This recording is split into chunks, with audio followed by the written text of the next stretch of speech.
before you dove with it. If you're in the mood, we can take it to the moon. Just like a movie scene, table for two. No need to be fair, I want you instead. Assalamualaikum warahmatullahi wabarakatuh. Di sini saya akan menjelaskan mengenai prinsip kerja motor 4 tak.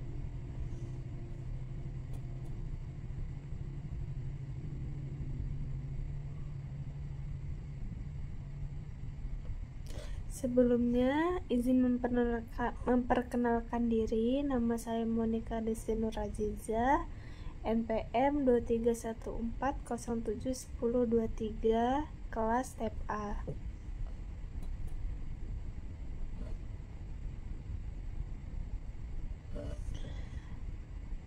Di sini ada beberapa poin-poin penting mengenai materi ini. Yang pertama, pengertian motor bakar. Yang kedua, fungsi motor bakar. Yang ketiga, prinsip kerja motor bakar. Yang keempat, komponen motor bakar 4 tak. Dan yang kelima, langkah-langkah motor bakar 4 tak.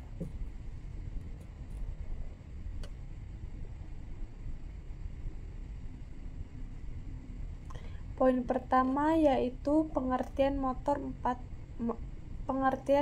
bakar. Motor bakar adalah sebuah mesin yang mengubah energi kimia dari bahan bakar menjadi energi mekanik. Proses ini terjadi melalui pembakaran bahan bakar di dalam ruang tertutup, biasanya di dalam silinder. Energi panas yang dihasilkan dari pembakaran kemudian mendorong komponen-komponen mesin menghasilkan gerakan yang dapat dimanfaatkan untuk berbagai keperluan. Proses ini terjadi melalui pembakaran bahan bakar di dalam ruangan tertutup yang menghasilkan gas bertekanan tinggi yang mendorong piston untuk bergerak. Gerakan piston ini kemudian diubah menjadi gerakan putar melalui poros engkol yang dapat digunakan untuk menggerakkan berbagai peralatan.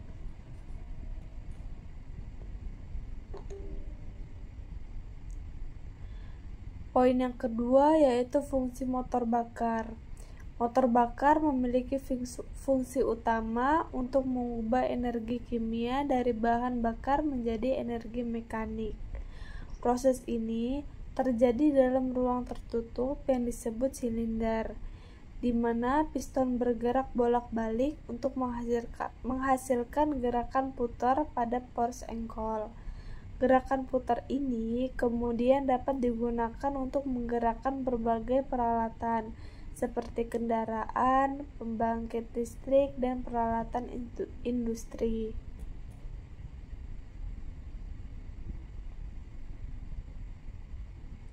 Prinsip kerja motor bakar.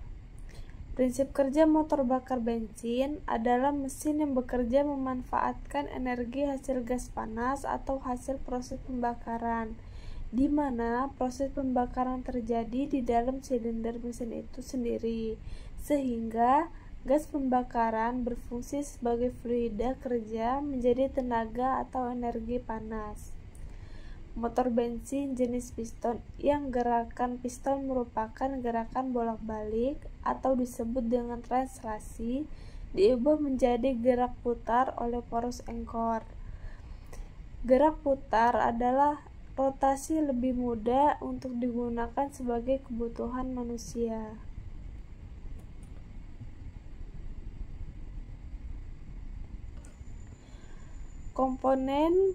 Komponen pada motor bakar 4 tak yaitu klep masuk atau hisap, penutup klep, saluran hisap, blok silinder, pendingin silinder, blok mesin, wadah oli, genangan oli, kruk as, titik pertemuan antara stang seher dengan krep in bagian dari crankshaft, stang seher, piston, saluran buang, busi, klep buang atau keluar, atau knock as atau poros kam.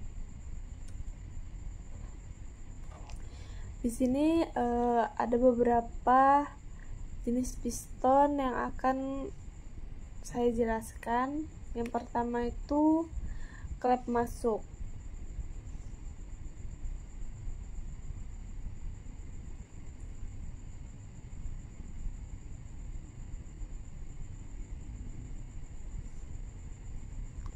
Yang pertama itu klep masuk. Klep masuk itu berfungsi untuk memasukkan udara campuran dan bahan bakar yang berasal dari karburator. Kalau klep buang itu untuk membuang gas sisa pembakaran. Terus di sini fungsi dari penutup klep itu agar tidak ada oli yang masuk ke dalam ruang pembakaran. Terus blok silinder tempat terjadinya pembakaran dan pengoperasian udara campuran. Pendingin silinder untuk digunakan silinder blok agar tidak overheat, biasa digunakan pada mesin modern, tetapi di motor bakar lama hanya menggunakan sirip-sirip untuk memecahkan udara panas tersebut. Terus blok mesin ini berfungsi sebagai tempat stang seher dan poros engkol bekerja dan sebagai tempat penampungan oli. Dan di sini ada krok as. Krok as itu berfungsi sebagai poros engkol yang menggerakkan semua komponen motor bakar melalui piston. Terus stang seher. Stang seher itu berfungsi untuk meneruskan gaya krok as ke piston. Piston itu berfungsi sebagai mengkompresi udara dan sebagai gerak utama suatu motor bakar. Lalu busi. Busi itu berfungsi untuk memercikan bunga api.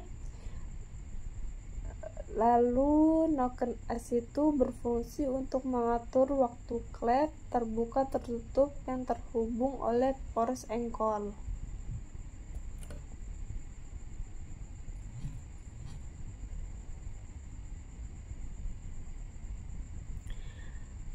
Poin yang terakhir itu yaitu langkah-langkah motor bakar 4 tak. Langkah pertama itu langkah hisap, langkah kedua yaitu langkah kompresi, langkah ketiga yaitu langkah usaha, dan langkah yang terakhir yaitu langkah buang.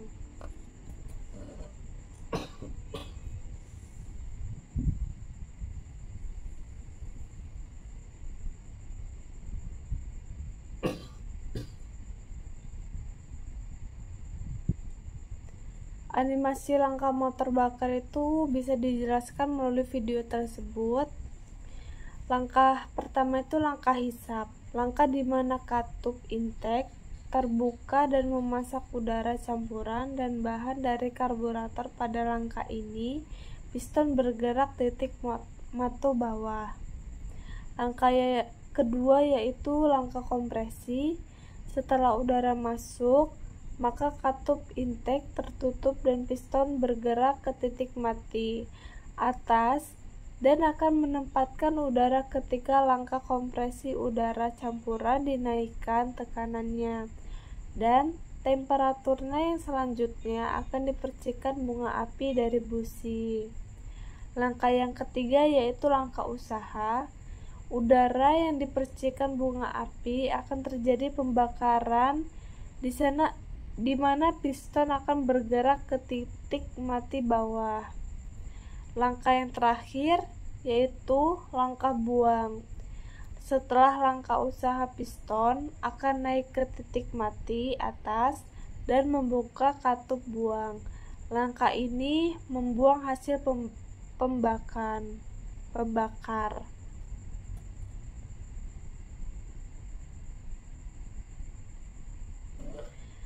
Sekian video mengenai materi motor bakar 4 tak yang saya sampaikan. Mohon maaf jika salah kata maupun kekurangan kata. Saya akhiri. Wassalamualaikum warahmatullahi wabarakatuh.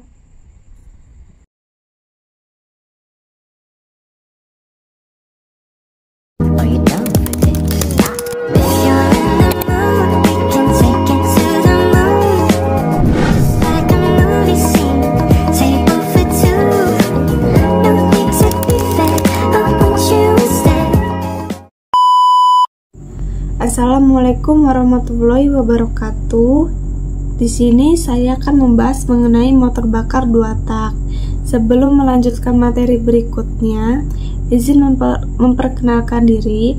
Nama saya Monica Desti Nuraziza, biasa dipanggil Monik, NPM 2314071023, kelas step A.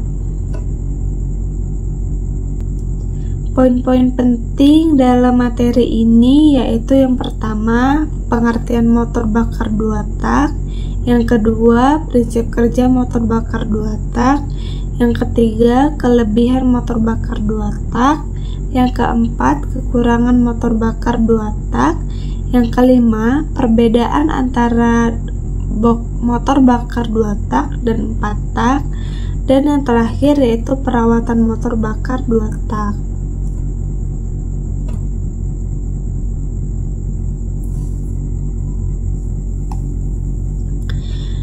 Yang pertama yaitu pengertiannya, motor bakar 2 tak adalah mesin pembakaran yang dalam satu siklus pembakaran akan mengalami 2 langkah piston. Berbeda dengan putaran 4 tak yang mengalami 4 langkah piston dalam satu siklus pembakaran. Meskipun keempat proses intake, kompresi, tenaga, dan pembuangan juga terjadi. Mesin 2 tak juga telah digunakan dalam mesin diesel, terutama dalam rancangan piston berlawanan, kendaraan kecepatan rendah seperti mesin kapal besar, dan mesin V8 untuk truk dan kendaraan lainnya. Prinsip kerja pada motor bakar 2 tak yaitu yang pertama langkah isap dan kompresi, dan yang kedua langkah pembakaran dan buang.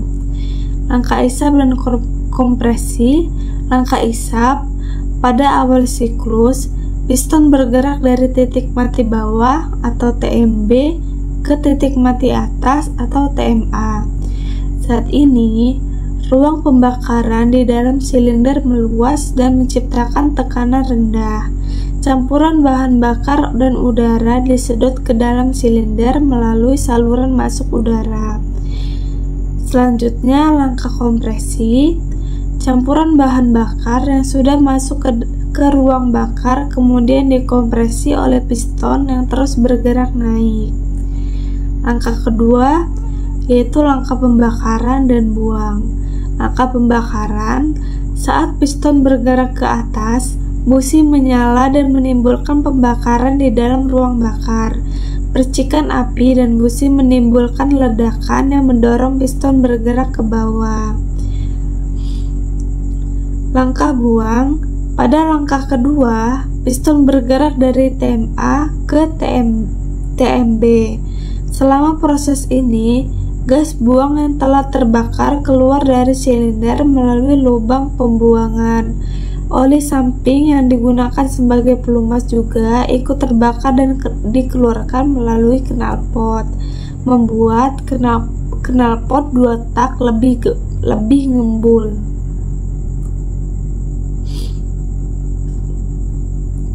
Kelebihan pada mesin 2 tak ini yaitu yang pertama, mesin 2 tak dapat menghasilkan tenaga yang lebih besar dibandingkan dengan mesin 4 tak dengan rasio sekitar 1,6 kali lebih besar. Yang kedua, mesin 2 tak memiliki jumlah komponen yang lebih sedikit karena tidak adanya clap in dan out serta knock as. Hal ini membuat biaya produksi lebih murah dan perawatan lebih mudah. Yang ketiga, perawatan mesin 2 tak lebih mudah dilakukan. Perubahan oli dan penggantian busi dapat dilakukan dengan lebih cepat dan efisien. Yang keempat, biaya produksi mesin 2 tak lebih rendah karena kesederhanaan konstruksinya, sehingga membuat harga kendaraan yang menggunakan mesin ini lebih murah. Yang kelima, mesin 2 tak memiliki responsi akselerasi yang lebih baik karena proses pembakaran yang lebih merata dan cepat. Hal ini membuat kendaraan yang menggunakan mesin ini lebih responsif saat gas diberikan.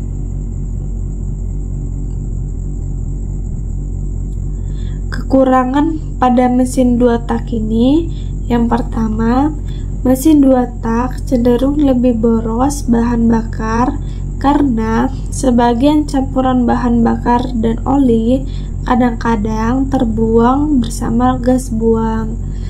Yang kedua, mesin 2 tak akan cenderung lebih panas daripada mesin 4 tak karena tidak memiliki langkah pemadatan khusus pada mesin 4 tak. Yang ketiga, mesin 2 tak menciptakan lebih banyak polusi udara karena gas yang berasal dari ruang bilas bisa lolos atau bocor, dan pembakaran oli samping langsung masuk ke lubang pembuangan, sehingga meningkatkan emisi gas buang dan membuat polusi udara sangat tinggi. Yang keempat, pelumas mesin 2 tak kurang baik, sehingga mengakibatkan usia suku cadang dalam komponen ruang bakar menjadi relatif lebih singkat. Yang kelima, yaitu mesin 2 tak memerlukan campuran oli dengan bahan bakar untuk pelumasannya. Perbedaan 2 tak dan 4 tak. Dalam siklus kerja, 2 tak itu melakukan 2 langkah dalam satu siklus pembakaran. Langkah hisap dan buang terjadi bersamaan saat piston bergerak ke bawah atau TMB, sedangkan langkah kompresi dan bakar terjadi bersamaan saat piston bergerak ke atas atau TMA. Dalam mesin 4 tak melakukan 4 langkah dalam satu siklus pembakaran. Langkah kompresi 1, kompresi 2, hisap, dan buang terjadi secara berurutan. Dalam komponen mesin 2 tak tidak memiliki clip in dan out serta knock as. Bahan bakar masuk lewat inlet port dan transport port. Sedangkan mesin 4 tak ini memiliki clip in dan out yang diatur oleh knock as. Bahan bakarnya masuk lewat clap in. Terus efisiensi bahan bakarnya dalam 2 tak itu lebih boros bahan bakar karena sebagian campuran bahan bakar dan oli kadang-kadang bersamaan dalam gas buangnya. Sedangkan yang 4 tak itu relatif lebih hemat dari bahan bakar karena tidak membutuhkan campuran oli dalam bahan bakar. Perawatan pada motor 2 tak itu, yang pertama itu perawatan paling sering diperhatikan pada motor 2 tak itu yaitu pada sistem pelumas, karena sistem pelumas pada motor 2 tak itu gak masuk ke dalam ruang pembakaran dan lebih diperhatikan pada oli samping. Yang kedua itu perawatan pada knalpot dan filter udara, serta pada campuran bahan bakar yang membuat beberapa kerusakan yang lebih serius. Nah, karena kotoran yang masuk dan penumpukan kotoran oli dari gas buang itu karena dapat menghambat menghambat kinerja pada motor bakar 2 tak tersebut. Sekian presentasi dari saya. Wassalamualaikum warahmatullahi wabarakatuh.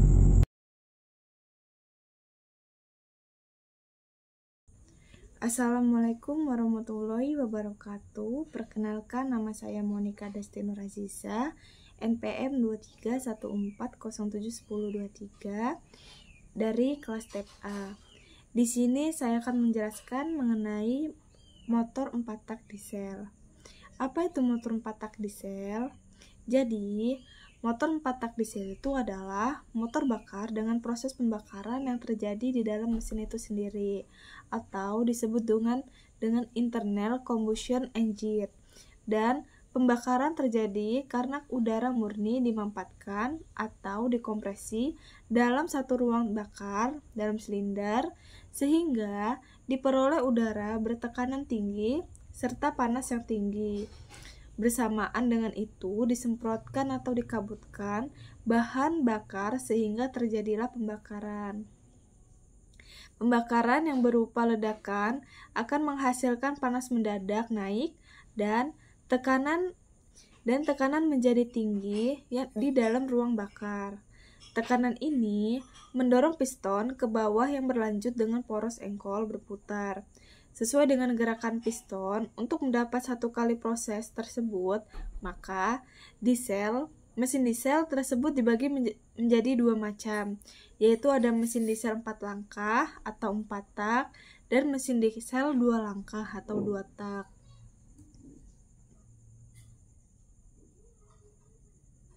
Langkah-langkah pada mesin diesel itu, langkah-langkah mesin diesel pada 4 tak itu adalah motor yang menyelesaikan satu siklus dalam 4 langkah torak atau 2 kali putaran poros engkol.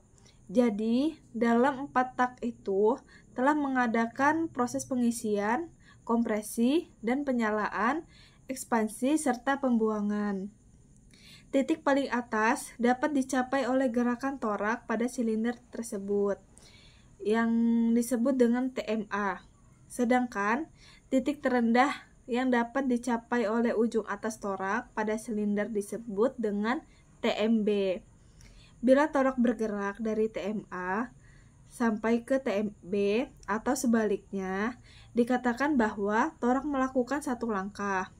Untuk setiap siklus, pada motor 4 tak atau 4 langkah, terdapat 4 langkah torak, yaitu 2 langkah naik dan 2 langkah turun.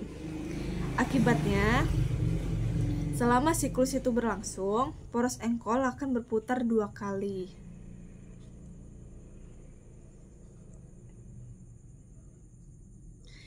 Yang pertama itu langkah hisap. Langkah hisap, piston bergerak ke bawah, dimulai dari TMA sampai ke TMB. Katup isap terbuka dan katup buang tertutup, sehingga campuran bahan bakar dan udara terhisap masuk ke dalam silinder melalui katup isap. Ketika torak telah mencapai TMB, katup isap ini akan tertutup. Yang langkah keduanya yaitu langkah kompresi. Piston bergerak dari TMB ke TMA, katup isap tertutup dan katup buang tertutup. Udara di dalam silinder didorong atau ditekan sehingga timbul panas dan tekanan yang tinggi. Akhirnya, kompresi bahan bakar dikabutkan atau disemprot dengan tekanan yang sangat tinggi melalui lubang yang sangat kecil sehingga terjadi pembakaran atau berupa ledakan.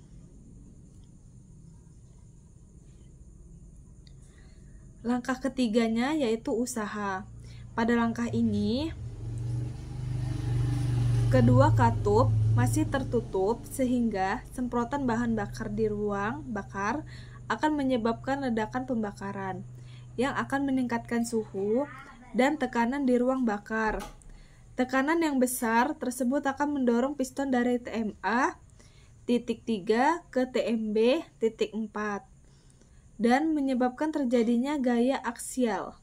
Nah, gaya aksial ini adalah dirubah dan diteruskan oleh poros engkol menjadi gaya radial atau gaya putar. Nah, langkah keempatnya atau langkah terakhirnya yaitu pembuangan. Katup masuk masih tertutup dan katup buang terbuka. Piston bergerak dari TMB menuju ke TMA sehingga mendorong gas sisa pembakaran atau gas buang keluar melalui katup buang yang terbuka. Akhirnya, Akhir langkah buang katup masuk terbuka sehingga udara segar masuk ke dalam silinder dan ikut mendorong gas buang keluar.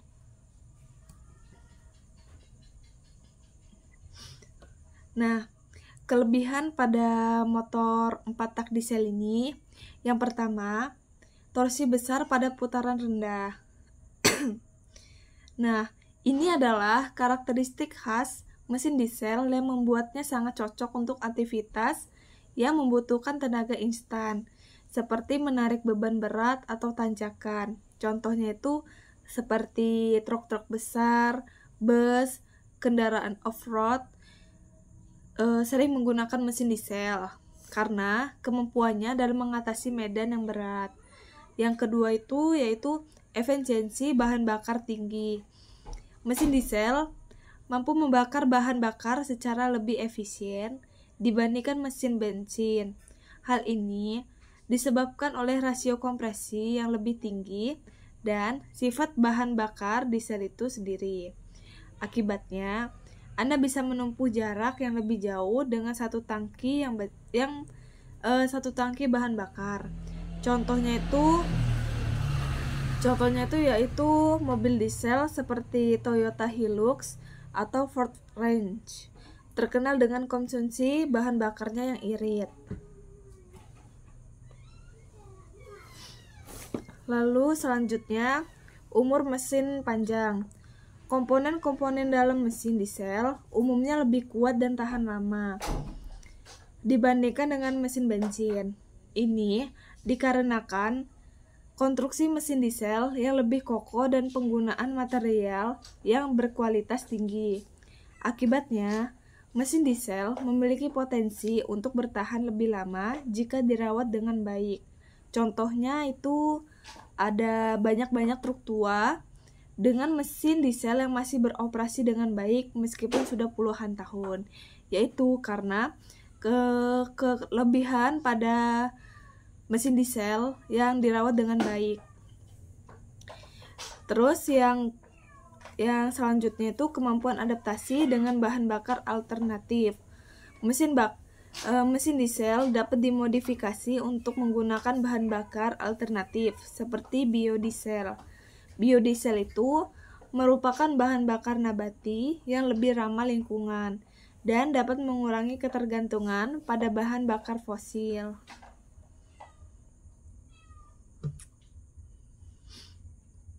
Nah, tadi itu kelebihan, sekarang itu kekurangan pada motor 4 tak diesel. Kekurangannya itu emisi gas buang.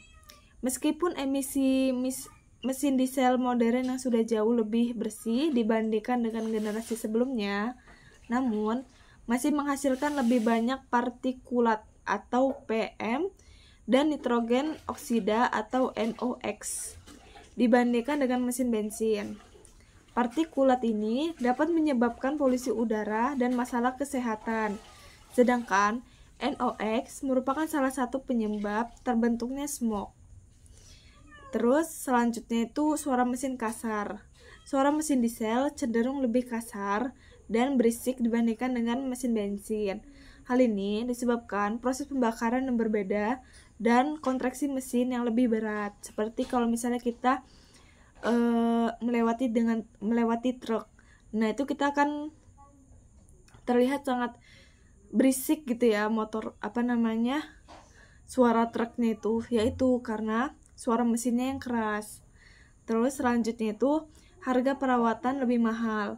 Beberapa komponen mesin diesel seperti injektor dan pompa bahan bakar memiliki harga yang lebih mahal dan memerlukan perawatan khusus.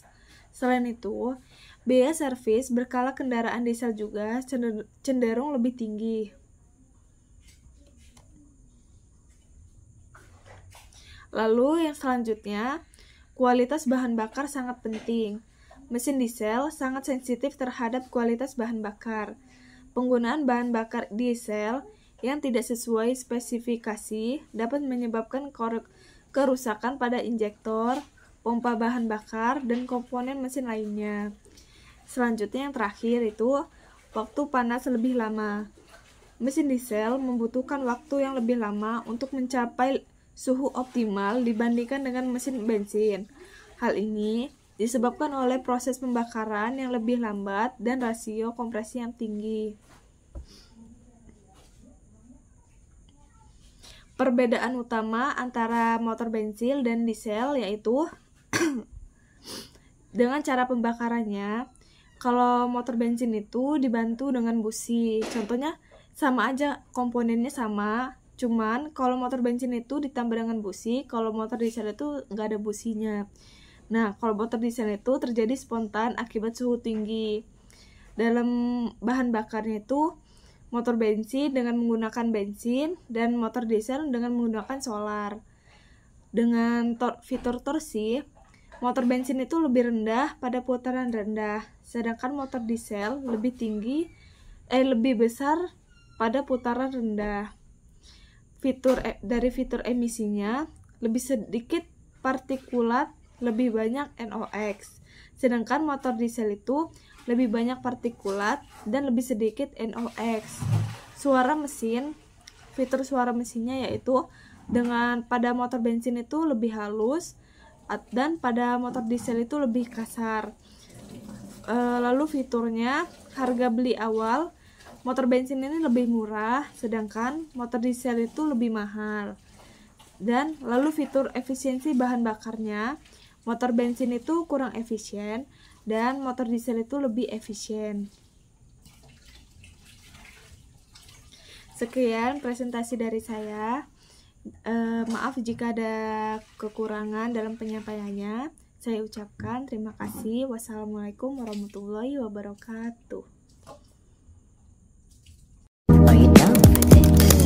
If you're in the mood, we can take it to the moon. Just like a movie scene, table for two. No need to be there, I want you instead. Assalamualaikum warahmatullahi wabarakatuh. Di sini saya akan menjelaskan mengenai sistem penyaluran bahan bakar bensin dan solar dari mata kuliah Motor Bakar Teknik Pertanian pada dosen pengampu Dr. Mareli Telaumbanua, STP, MSc. Sebelumnya, izin memperkenalkan diri, nama saya Monika Desti Nur Aziza, NPM 2314071023 dari kelas TEP A. Yang pertama yaitu ada pengertian. Sistem penyaluran bahan bakar adalah sistem yang sangat krusial dalam sebuah kendaraan. Ia bertugas untuk memastikan bahwa bahan bakar yang disimpan dalam tangki dapat disalurkan secara tepat dan efisien ke ruang bahan bakar mesin. Proses ini melibatkan beberapa komponen yang sangat saling bekerja sama, dan setiap komponen memiliki peran yang sangat penting. Nah, dari komponen yang peran yang sangat penting, slide selanjutnya yaitu mengenai komponen-komponen. Ada komponen-komponen, yaitu yang pertama tangki bahan bakar, yang kedua pompa bahan bakar, yang ketiga filter bahan bakar, yang keempat saluran bahan bakar, yang kelima regulator tekanan bahan bakar, yang keenam injektor bahan bakar, dan yang terakhir yaitu ECU atau Engine Control Unit. Fungsi dari komponen-komponen tersebut, yang pertama yaitu ada tangki bahan bakar. Komponen ini berfungsi sebagai tempat penyimpanan bahan bakar. Selain itu, tangki bahan bakar juga dilengkapi dengan saringan kasar untuk menyaring kotoran besar yang mungkin terbawa bersama bahan bakar.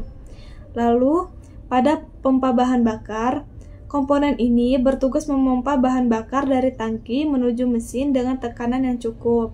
Tekanan ini sangat penting untuk memastikan bahan bakar dapat disemprotkan ke ruang bakar dengan baik. Lalu pada filter bahan bakar, filter ini berfungsi untuk menyaring kotoran-kotoran halus yang lolos dari saringan kasar di tangki. Kotoran yang tersaring akan tertahan di filter sehingga tidak ikut masuk ke ruang bakar dan merusak komponen mesin. Lalu pada saluran bahan bakar, saluran bahan bakar berupa pipa-pipa yang menghubungkan komponen-komponen sistem bahan bakar. Saluran ini harus kuat dan kedap untuk mencegah kebocoran.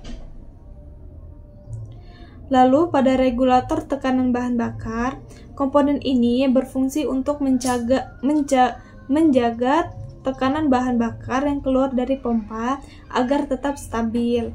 Tekanan yang terlalu tinggi dapat merusak komponen injektor, sedangkan tekanan yang terlalu rendah dapat menyebabkan mesin kekurangan bahan bakar.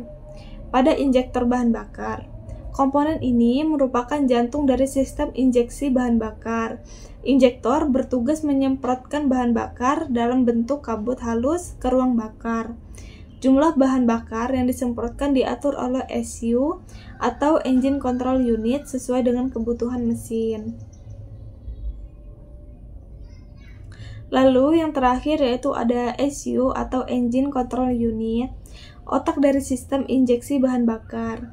ECU itu menerima sinyal dari berbagai sensor yang terpasang di mesin, kemudian memproses data tersebut dan memberikan perintah kepada komponen-komponen lain dalam sistem bahan bakar.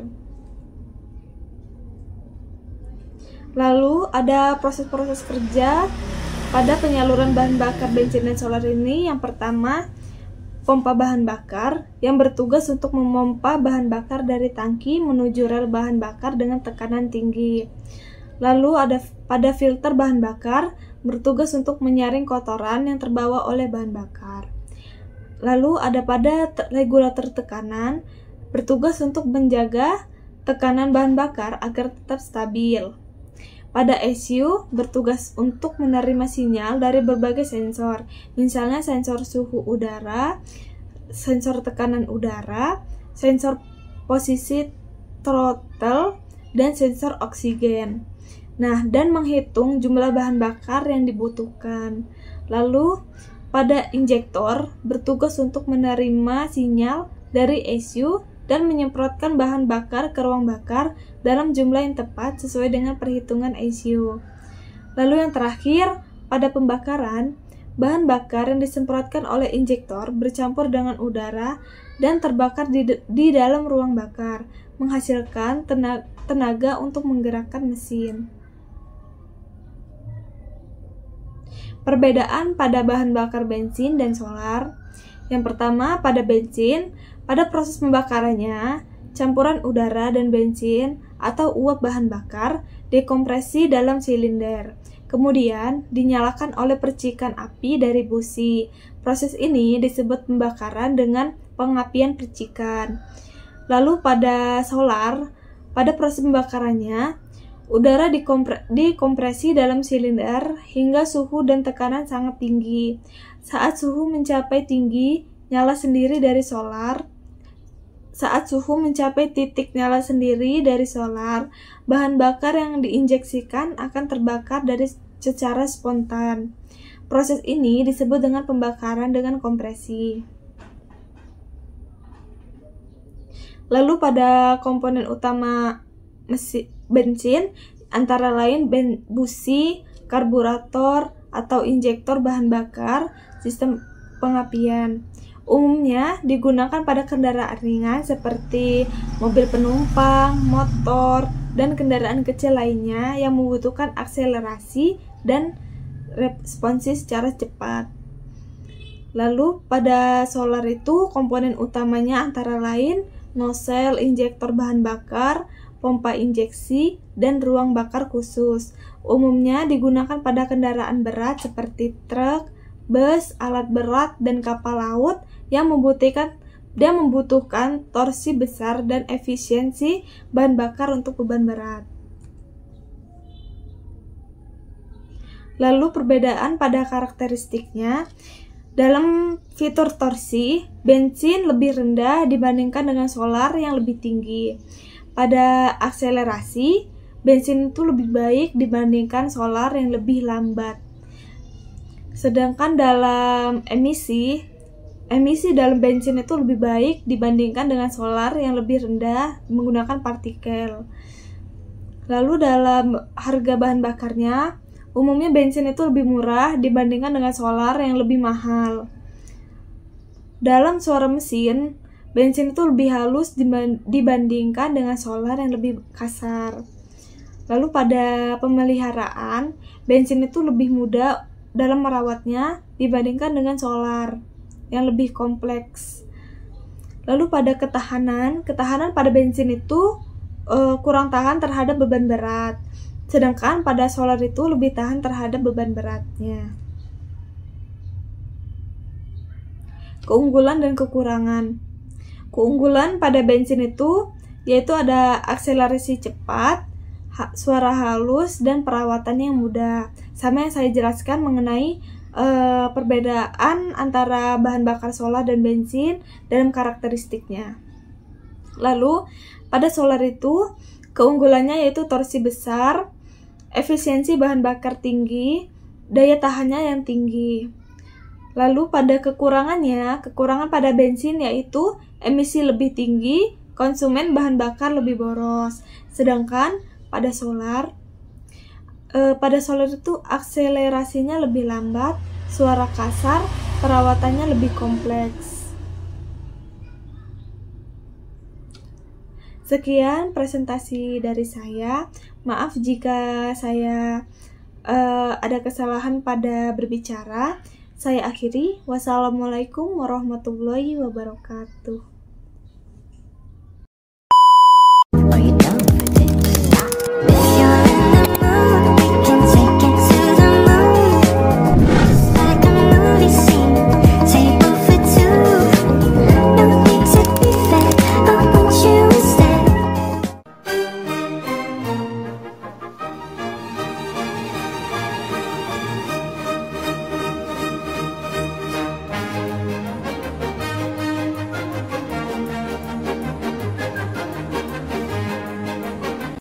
Are you down for this? If you're in the mood, we can take it to the moon. Just like a movie scene, table for two. No need to be fair, I want you instead. Assalamualaikum warahmatullahi wabarakatuh. Di sini saya akan menjelaskan mengenai sistem kelistrikan dan pendinginan.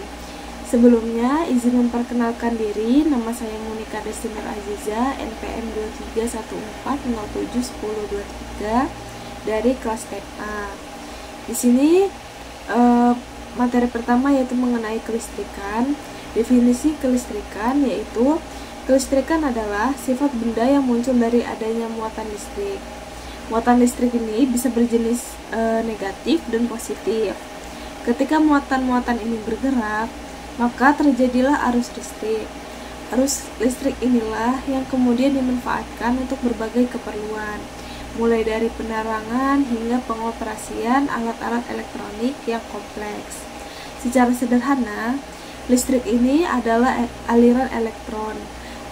Elektron adalah partikel bermuatan negatif yang terdapat di dalam atom. Ketika elektron ini berpindah dari satu atom ke atom lainnya, maka terbentuklah arus listrik. Konsep dasar pada kelistrikan itu yang pertama ada muatan listrik. Muatan listrik itu memiliki partikel yang memiliki sifat listrik, bisa positif dan negatif.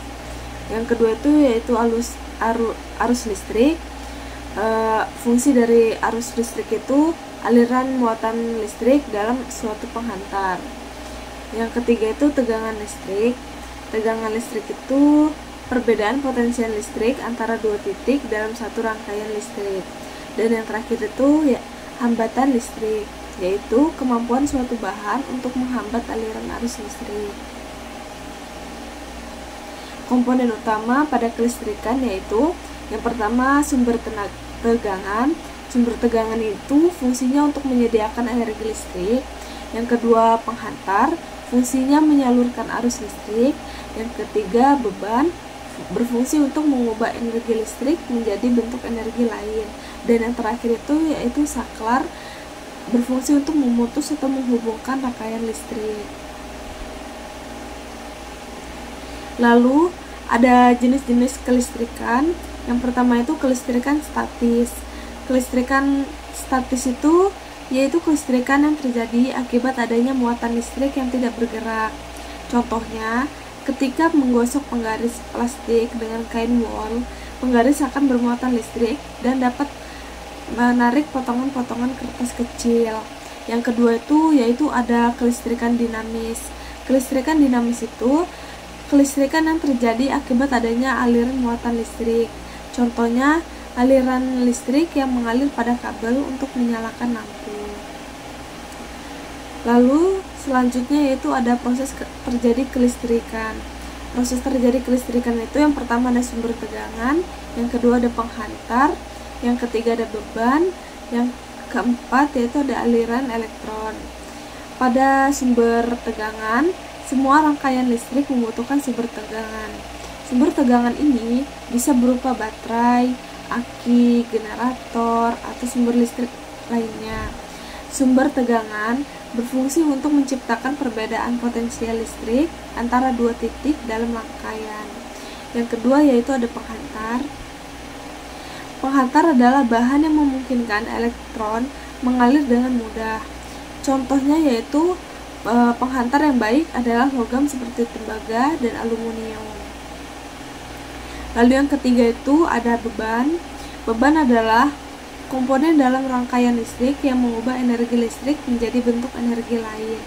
Contoh pada beban itu adalah lampu, motor, atau pemanas.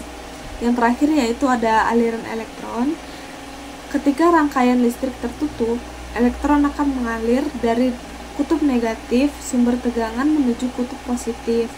Aliran elektron ini yang disebut dengan arus listrik. Lalu materi selanjutnya yaitu ada pendingin. Dalam definisi pendingin itu, pendingin adalah proses pengurangan suhu suatu benda atau sistem. Proses ini melibatkan perpindahan panas dari benda yang lebih panas ke benda yang lebih dingin. Tujuan utamanya yaitu pada pendinginan itu untuk mencapai dan mempertahankan suhu yang lebih rendah dari suhu lingkungan sekitar. Secara sederhananya itu pendinginan itu adalah proses membuat sesuatu menjadi lebih dingin. Lalu mekanisme pada pendingin itu ada 3. Yang pertama itu konduksi, yang kedua konveksi, dan yang ketiga radiasi. Kita dijelaskan pertama mengenai konduksi ya. Konduksi itu perpindahan panas melalui kontak langsung antara dua benda yang memiliki perbedaan suhu. Contohnya itu, ketika Anda memegang es batu, panas dari tangan Anda berpindah ke es batu sehingga es batu mencair. Lalu yang kedua itu ada konveksi, perpindahan panas melalui pergerakan fluida atau cair atau gas. Contohnya itu kipas angin yang menghembuskan udara dingin untuk mendinginkan ruangan. Lalu yang terakhir itu ada radiasi. Radiasi adalah perpindahan panas dalam bentuk gelombang elektromagnetik. Contohnya itu panas matahari yang mencapai bumi. Jenis-jenis pada pendinginan itu ada 4 ya. Yang pertama itu pendinginan mekanis, pendinginan evaporatif, pendinginan radiatif, dan yang terakhir itu pendinginan termoelektrik. Yang pertama, pendinginan mekanis, yaitu menggunakan refrigeren atau zat pendingin yang mengalami siklus perubahan fase cair, gas, cair untuk menyerap dan membuang panas. Contohnya itu yaitu kulkas, AC, freezer. Lalu yang kedua itu pada pendinginan evaporatif, yaitu memanfaatkan prinsip penguapan air untuk menyerap panas. Contohnya itu yaitu pendingin ruangan alami, misalnya menggunakan gentong air atau tower pendingin. Lalu yang ketiga itu pendinginan radiatif. Pendinginan radiatif itu memanfaatkan prinsip radiasi untuk membuang panas ke lingkungan sekitar. Contohnya itu radiator mobil, pendinginan ruangan yang menggunakan sirip-sirip untuk memaksimalkan luas permukaan. Lalu yang terakhir itu ada pendinginan termoelektrik, yaitu menggunakan efek Peltier untuk menciptakan perbedaan suhu antara dua sambungan logam yang berbeda. Contohnya itu yaitu ada pendingin semikonduktor untuk perangkat elektronik. Komponen utama pada pendinginan itu yang pertama ada kompresor, kondensor, katup ekspansi, dan evaporator. Fungsi dari kompresor itu sendiri yaitu untuk memompa refrigeren sehingga tekanan dan suhunya meningkat. Sedangkan kondensor itu berfungsi untuk mendinginkan refrigeren bertekanan tinggi menjadi cair. Lalu ada katup ekspansi, itu berfungsi untuk menurunkan tekanan refrigeran secara tiba-tiba sehingga menguap. Lalu yang terakhir itu ada evaporator, berfungsi untuk menyerap panas dari lingkungan sekitar sehingga refrigeran menguap. Siklus pada pendinginan itu yang pertama ada kompresi, yaitu refrigeran dalam bentuk uap dikompres oleh kompresor sehingga tekanan dan suhunya meningkat. Yang kedua itu ada kondensasi, yaitu refrigeran bertekanan tinggi mengalir ke kondensor dan melepaskan panas ke lingkungan sehingga berubah menjadi cairan. Lalu yang ketiga ada ekspansi, yaitu refrigeran cair mengalir yang melalui katup ekspansi dan tekanannya turun secara drastis sehingga menguap. Lalu yang terakhir itu ada evaporasi, yaitu refrigeran dalam bentuk uap menyerap panas dari lingkungan sekitar sehingga suhu lingkungan menurun. Lalu contoh penerapan kelistrikan dalam sistem pendinginan itu contoh salah satunya itu ada kulkas dan freezer. Dalam kompresor itu motor listrik yang mengompres refrigeran untuk meningkatkan tekanan suhu. Lalu ada pada sistem kelistrikan termostat, yaitu sensor suhu yang mengatur kapan kompresor harus bekerja. Lalu ada lampu dalam kulkas, yaitu untuk memberikan penerangan di dalam kulkas. Dan yang terakhir itu ada defroster, yaitu untuk elemen pemanas yang mencairkan es yang menempel pada evaporator. Sekian presentasi dari saya. Maaf jika saya ada kesalahan kata-kata. Saya akhiri. Wassalamualaikum warahmatullahi wabarakatuh.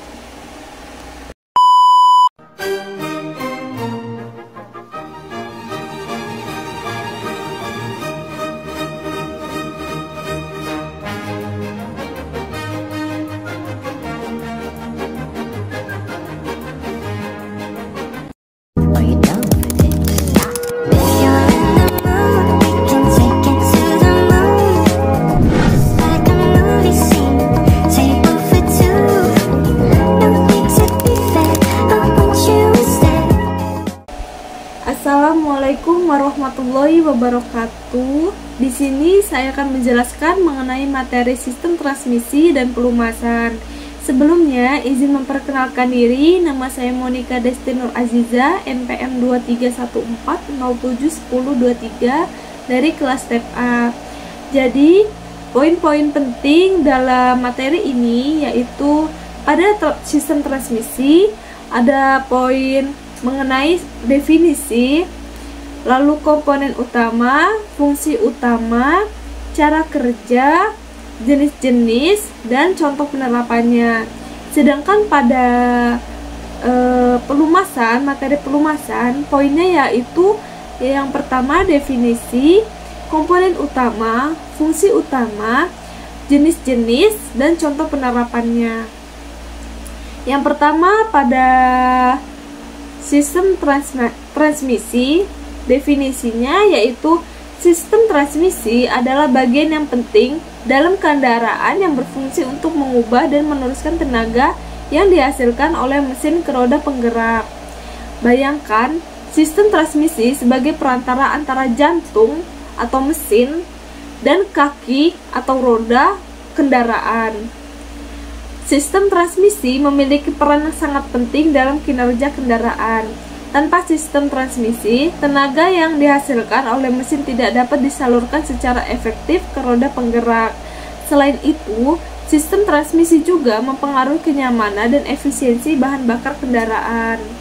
Lalu, komponen utama pada sistem transmisi itu ada 3, yaitu kopling, transmisi, poros propeller, dan diferensial. Yang pertama kita akan membahas tentang fungsi pada kopling. Fungsi kopling berfungsi untuk menghubungkan dan memisahkan mesin dengan transmisi. Sedangkan transmisi ini bagian utama pada sistem transmisi, yaitu yang berisi gigi-gigi transmisi. Lalu yang ketiga yaitu poros propeller, berfungsi untuk meneruskan tenaga dari transmisi ke diferensial. Lalu yang terakhir yaitu diferensial, yaitu membagi tenaga ke roda belakang dan memungkinkan roda berputar dengan kecepatan yang berbeda saat berbelok. Lalu yang selanjutnya ada fungsi utama. Fungsi utama pada sistem transmisi itu ada 3, yaitu mengubah kecepatan, yang kedua mengubah torsi, yang ketiga yaitu memisahkan mesin dari roda. Yang pertama yaitu pada mengubah kecepatan. Sistem transmisi memungkinkan kita untuk menyesuaikan kecepatan kendaraan sesuai dengan kondisi jalan dan kebutuhannya. Misalnya, saat ingin melaju kencang di jalan tol, kita akan berpindah gigi ke yang lebih tinggi. Sebaliknya, saat melewati tanjakan atau jalanan yang licin, kita akan menurunkan gigi untuk mendapatkan tenaga yang lebih besar. Yang kedua yaitu untuk mengubah torsi. Torsi adalah gaya putar yang dihasilkan oleh mesin. Sistem transmisi dapat mengubah torsi ini agar sesuai dengan kebutuhan. Torsi yang besar diperlukan saat kendaraan membawa beban berat atau saat memulai perjalanan dari keadaan diam. Lalu yang terakhir yaitu memisahkan mesin dari roda. Saat kita menginjak kopling pada transmisi manual, sistem transmisi akan memisahkan mesin dari roda. Hal ini memungkinkan kita untuk mengganti gigi atau menghentikan kendaraan tanpa mematikan mesin. Fungsi ini sangat penting saat Anda ingin mengganti gigi atau menghentikan kendaraan. Dengan memisahkan mesin dari roda, Anda dapat melakukan perubahan gigi tanpa harus mematikan mesin. Lalu ada jenis-jenis pada sistem transmisi itu ada 3, yaitu transmisi manual, transmisi otomatis, dan CVT. Singkatan dari CVT itu yaitu Continuously Variable Transmission. Yang pertama kita akan membahas tentang mengenai jenis transmisi manual ya. Transmisi manual mengharuskan pengemudi untuk mengganti gigi secara manual menggunakan tuas parseneling. Transmisi ini memberikan pengendalian yang lebih baik namun membutuhkan konsentrasi yang lebih tinggi. Lalu yang kedua yaitu untuk transmisi otomatis. Transmisi otomatis secara otomatis akan mengganti gigi sesuai dengan kecepatan kendaraan dan beban yang diberikan. Transmisi ini lebih nyaman namun umumnya memiliki efisiensi bahan bakar yang sedikit lebih rendah dibandingkan transmisi manual. Lalu yang terakhir yaitu CVT. Transmisi CVT menggunakan sistem pulley dan belt untuk memberikan perpindahan gigi yang mulus dan tanpa henti. Transmisi ini memberikan akselerasi yang halus dan efisiensi bahan bakar yang baik. CVT itu setahu saya itu yang ada pada bagian kiri motor matic. Kayak misalnya yang sebelah kanan itu kan untuk knalpot dan yang sebelah kiri itu untuk CVT. Itu juga biasa kalau orang bengkel itu disebut dengan mesin kiri. Lalu yang selanjutnya itu untuk cara kerja pada sistem transmisi. Yang pertama yaitu mesin menghasilkan tenaga. Mesin kendaraan membakar bahan bakar dan menghasilkan tenaga berupa putaran. Lalu yang kedua yaitu untuk tenaga disalurkan ke transmisi.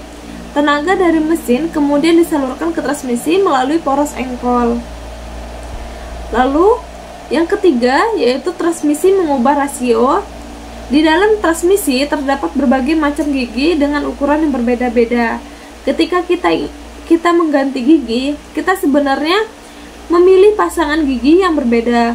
Perbedaan ukuran gigi ini akan mengubah rasio putaran antara poros input dari mesin dan poros output dari roda ke roda. Lalu yang terakhir itu tenaga disalurkan ke roda.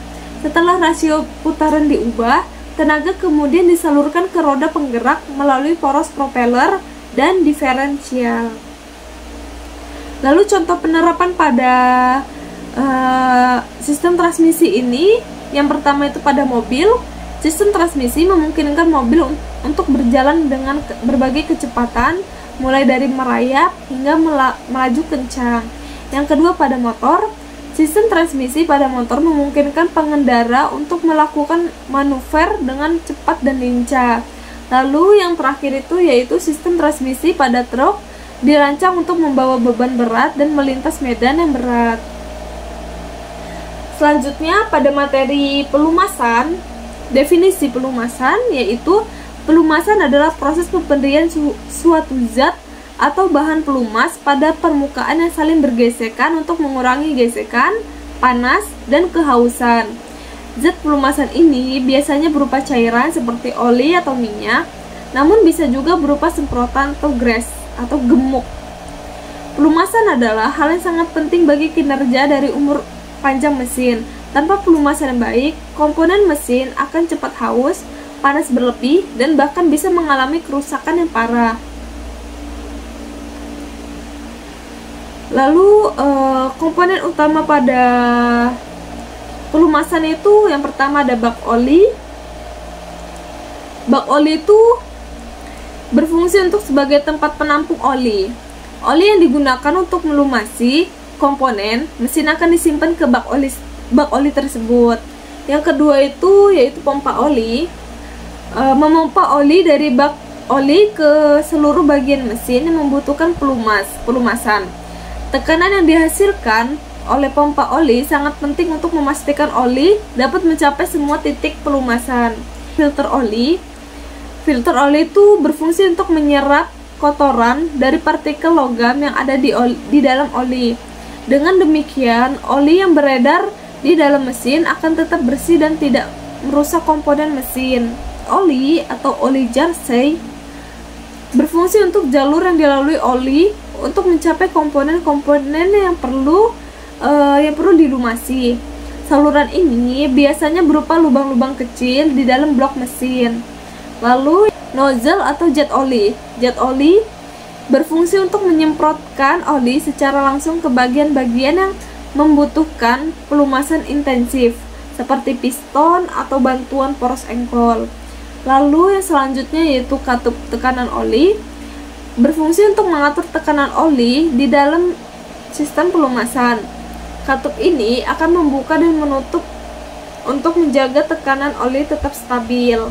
Lalu yang terakhir yaitu sensor tekanan oli, berfungsi untuk mendeteksi tekanan oli dalam setiap sistem. Jika tekanan oli terlalu rendah, sensor ini akan mengirimkan sinyal ke lampu indikator pada dashboard. Lalu setelah komponen utama, kita membahas mengenai fungsi utama pada pelumasan. Yang pertama yaitu untuk mengurangi gesekan. Pelumasan menciptakan lapisan tipis di antara dua permukaan yang bergesekan, sehingga mengurangi kontak langsung antara permukaan tersebut. Hal ini membuat gesekan menjadi lebih kecil dan komponen mesin dapat bergerak lebih lancar. Misalnya tuh kayak kalau kita misalnya kekurangan oli, kalau misalnya kita jarang buat ganti oli, nah itu menyebabkan kegesekan antara besi dan besi. Jadi itu tuh dampaknya itu kita itu salah satunya bisa turun mesin. Lalu kadang juga komponen pada mesin tersebut itu bisa rusak, dan karena saling tergesek antara besi dan besi yang tadi saya bilang itu. Nah jadi kalau oli itu kalau bisa dibilang sangat penting karena yaitu kalau misalnya kita udah misalnya kayak nggak peduli sama ganti oli, nanti ya bakal rusak motornya, bakal mengeluarkan duit banyak ya buat turun mesin. Karena saya pengalaman motor saya kan rusak, nah jadi saya ganti oli itu pas olinya habis, jadi ya udah turun mesin. Jadi sebaiknya itu ganti oli itu 2 atau 3 bulan dalam sekali, atau juga bisa dihitung pada kilometernya. Lalu yang kedua itu mendinginkan komponen. Pelumasan dapat menyerap panas yang dihasilkan oleh gesekan, sehingga suhu komponen mesin tidak terlalu panas dan terhindar dari kerusakan akibat panas berlebih. Lalu yang ketiga yaitu melindungi dari korosi. Beberapa jenis pelumasan mengandung aditif yang berfungsi untuk melindungi komponen mesin dari korosi atau karat. Nah, iya. Jadi kalau misalnya mesin juga itu fungsinya banyak ya. Bisa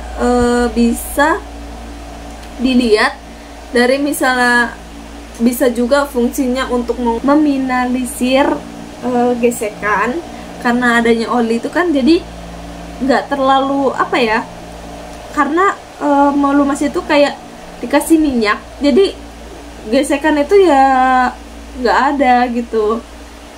Terus yang selanjutnya, yang terakhir, yaitu mencegah kerusakan. Pelumasan dapat membantu mencegah kerusakan pada komponen mesin akibat gesekan dan panas. Lalu pada jenis-jenis pelumasan berdasarkan pelumasan cair, yaitu yang pertama minyak mineral. Pelumasan yang berasal dari minyak bumi umumnya digunakan pada mesin-mesin industri atau otomotif. Lalu yang kedua itu pada minyak sintesis. Pelumasan yang dibuat secara sintesis di laboratorium memiliki performa lebih baik dibandingkan minyak mineral, seperti ketahanan suhu ekstrim dan oksidasi. Yang ketiga yaitu pada minyak nabati. Pelumasan yang berasal dari tumbuhan seperti minyak kelapa sawit atau minyak jarak, ramah lingkungan dan dapat terurai secara biologis. Lalu yang terakhir yaitu minyak hewani. Pelumasan yang berasal dari hewan secara lemak ikan paus, seperti lemak ikan paus, jarang digunakan karena keterbatasan sumber daya. Lalu berdasarkan pada pelumasan padat, yang pertama yaitu grafit, sering digunakan pada suhu tinggi dan tekanan tinggi. Lalu yang kedua yaitu molybdenum dusfleet, yaitu memiliki sifat pelumasan yang baik dan tahan terhadap torsi. Lalu yang terakhir yaitu teflon. Teflon pelumasan padat yang sangat licin dan tahan terhadap suhu ekstrim. Lalu yang terakhir itu ada berdasarkan pelumasan semi padat ya. Yang pertama itu gemuk. Gemuk itu yaitu campuran antara minyak pelumas dan bahan pengental. Umumnya digunakan pada bantalan berputar dengan kecepatan rendah. Gemuk pelumas itu kalau pengertian dari saya, pada gemuk pelumas itu jenis pelumas yang kekentalannya tinggi. Jadi biasanya itu digunakan untuk melumasi bagian-bagian mesin yang bergerak secara kecepatan yang rendah ya, atau di bawah tekanan ekstrim. Lalu selanjutnya yaitu contoh penerapan pelumasan. Yang pertama pada oli mesin. Pada oli mesin yaitu melumasi bagian-bagian dalam mesin seperti piston, crankshaft, dan camshaft untuk mengurangi gesekan dan kehausan. Lalu yang kedua yaitu ada oli transmisi. Melumasi gigi-gigi transmisi untuk memastikan perpindahan gigi yang halus dan mencegah kehausan. Lalu yang ketiga yaitu pada gemuk bantalan roda, yang saya sudah bilang itu, yaitu untuk melumasi bantalan roda untuk mengurangi gesekan dan panas yang dihasilkan saat roda berputar. Lalu yang terakhir yaitu ada oli garden. Oli garden itu melumasi komponen-komponen di dalam garden untuk memastikan transmisi tenaga yang lancar ke roda penggerak. Biasanya kalau misalnya mau ganti oli itu pasti ada dua ya. Yang pertama itu oli mesin dan oli garden. Nah itu fungsinya itu oli mesin dan oli garden itu yang saya bilang buat sebelumnya. Jadi biar itu tuh maksimal ya ininya, biar hasilnya tuh maksimal gitu ya. Sekian dari saya akhiri, maaf bila ada kesalahan kata-kata. Saya akhiri, wassalamualaikum warahmatullahi wabarakatuh.